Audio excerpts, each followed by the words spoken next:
But I want to use his constituency as an example of how serious and dangerous it can be when a country takes a debt but is not able to manage. And before I speak about that constituency, Mr. Speaker, allow me to laud the current President of the Republic of Kenya, His Excellency William Samoei Ruto. It is not very common for me to say what I'm going to say. We doubted him, we didn't believe in him. When he spoke about managing debts, we thought it was just a narrative. When he promised that he's going to make sure that we access fertilizer, we thought it was just another story. Today, Mr. Speaker, I come from an agricultural constituency. Fertilizer was 7,500 shillings per bag. Today, we are spending 2,500 shillings for the same bag, even with the inflation consideration. Even if you don't like anybody or somebody, even if you have bad feelings about somebody, when something good has been done, it is good for us leaders to speak the truth. Mr. Speaker, that does not happen just because of a miracle. It happened because somebody managed our situation. He came in when we were struggling to pay our debts.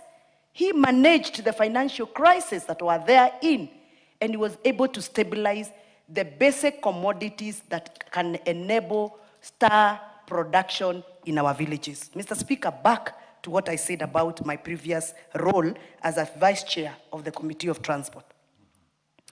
Then when we were debating on which constituency is going to get what, when I was the vice chair, there is this member called Honorable Danson Mwashako Mwakuona, the current MP for Wudanyi constituency.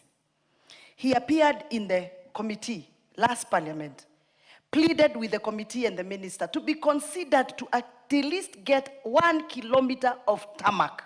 1 kilometer. Mr. Speaker, I come from Githunguri constituency. I'm not speaking about 1 kilometer in my constituency. I'm not talking about 20 kilometers in my constituency. I have more. And I sit in this house as a member, like any other member in this house, who has not even a single kilometer of tarmac. Mr. Speaker, even as we speak about our people, our voters, we must remember that we have one fabric called Kenya.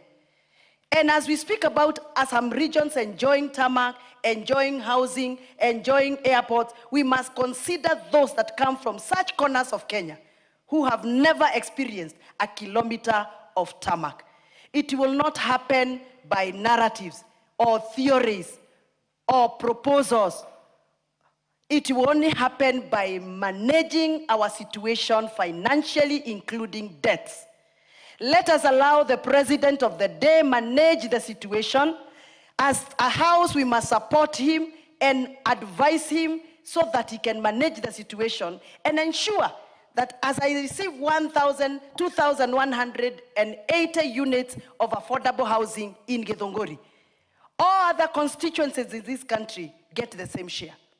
Mr. Speaker, debts do not have a rubber stamp of who received how many kilometers of tarmac.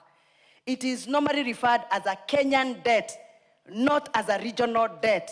So as we manage our debt, we must make sure every corner of this country is benefiting from our crisis if we have a crisis, or as our gains if we have our gains. So, Mr. Speaker, those that are campaigning in funerals and weddings on how poorly we are performing as a government must also tell us, when they were in that position, what did they do? I am not here to attack anybody, but Mr. Speaker, allow me to put it as it is. You cannot tell us that we are not going to benefit from recovering assets, liquidating our assets so that we can help our people recover from the financial crisis, and you have no alternative solution. For me, as I listen to people speak, I want to hear solutions. I want to see tangible projects. Mr. Speaker, allow us to debate this matter, advise the president, advise the executive on many avenues and ways of managing our debt crisis without putting the blame on a few of the... Honorable Mkunji. Thank you.